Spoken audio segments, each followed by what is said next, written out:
Assalamualaikum warahmatullahi wabarakatuh. Saya Ali Azhara, mahasiswa dari Universitas Muhammadiyah Malang. Dan di video kali ini saya akan menyelesaikan tugas dari mata kuliah manajemen law firm yang dosen pengampunya adalah Ibu Tino. Tugas kali ini yaitu menguraikan kembali artikel yang sudah saya baca sebelumnya. Artikel yang pertama yang judulnya Penilaian Profesionalisme Advokat dalam Penegakan Hukum melalui Pengukuran Indikator Kinerja Etisnya. Nah, penulisnya itu adalah Agus Raharjo dan Sunario dari Fakultas Hukum Univ Jenderal Sudirman yang membahas tentang tinjauan filosofis etika profesi. Yang kedua, pelaksanaan etika profesi oleh advokat dalam menangani kasus pidana. Dan yang terakhir, pengawasan internal dari etika profesi. Nah, sebagai profesi advokat ini kita harus dapat bekerja secara profesional terkait pada etika profesi dan tanggung jawab keilmuan. Ada standar yang sudah ditentukan oleh Peradi, yaitu ada 4. Yang pertama berkaitan dengan kepribadian advokat itu sendiri dalam hubungan dengan klien, dalam hubungan dalam teman sejawat, dan dalam hubungan dengan penanganan perkara. Pembahasan yang kedua yaitu pelanggaran terhadap standar etika profesi yang berkaitan dengan penanganan perkara adalah menemui hakim tanpa didampingi advokat pihak lawan dan mempengaruhi saksi-saksi, atau dalam lingkup yang lebih besar adalah men-setting pengadilan agar berjalan dengan lancar. Dan yang terakhir, membahas pengawasan advokat dilakukan dengan 2 cara, yaitu yang pertama pengawasan internal dan eksternal yang dilakukan oleh Dewan Kehormatan Profesi. Nah, itu tadi mengenai artikel yang pertama. Kemudian artikel kedua berjudul Implementasi Kewajiban Advokat dalam Menjaga Rahasia Klien, yang ditulis oleh Maharani Koya Ananta. Pada artikel ini juga termasuk dalam manajemen law firm, yaitu menjaga rahasia kliennya.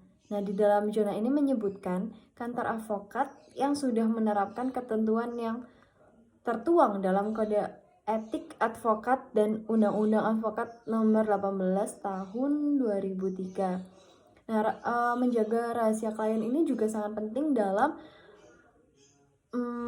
kantor hukum ya, kantor advokat, karena itu termasuk manajemen law firmnya, pengelolaan kantor hukumnya. Nah, yang artikel ketiga berjudul Pengembangan Legal Service dan Legal Proses pada Kantor Hukum Konvensional di Surabaya, yang ditulis oleh Budi Endarto, Fitra Mardiana, dan Muhammad Haris Murdani. Nah, jadi pengembangan bisnis dan teknologi informasi harus diantisipasi oleh profesi hukum atau kantor hukum. Ada 2 bidang inovasi yang harus dikembangkan oleh kantor hukum, yaitu layanan jasa hukum dan proses layanan jasa hukumnya. Layanan jasa hukum ini hanya di bidang litigasi yang kemudian menjadi bidang non-litigasi. Dan kemudian proses layanan jasa hukum konvensional harus diubah ke teknologi informasi. Nah, kemudian artikel yang keempat yaitu berjudul Kualitas Pelayanan di Kantor Hukum, Advokat atau Pengacara, yang ditulis oleh Iwan Kesuma Putra Sarjana Hukum. Nah, pada dasarnya pelayanan adalah segala bentuk kegiatan yang dilakukan oleh suatu badan atau lembaga pemerintah maupun non-pemerintah dalam bentuk barang atau jasa, baik dalam rangka pemenuhan kebutuhan masyarakat. Kualitas pelayanan dalam upaya pemenuhan kebutuhan dan keinginan pelanggan serta ketepatan penyampaiannya untuk dapat mengimbangi harapan para kliennya. Kemudian artikel yang terakhir yaitu penerapan biaya kualitas dalam meningkatkan kepercayaan klien. Studi kasus pada kantor advokat dan konsultan hukum BAP Madiun, yang ditulis oleh Linda Nurendah Santi dan Elva Nuraina. Yang di artikel ini membahas mengenai segala aktivitas pengendalian biaya kualitas Biaya kualitas itu sendiri adalah biaya yang dikeluarkan oleh perusahaan dalam rangka meningkatkan kualitas produk atau mencapai standar yang sudah ditetapkan sebelumnya.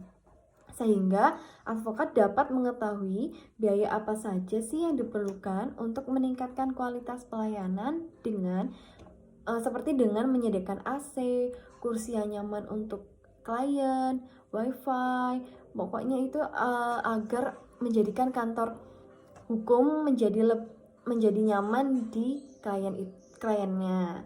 Nah, itu saja 5 artikel yang saya bahas di video kali ini.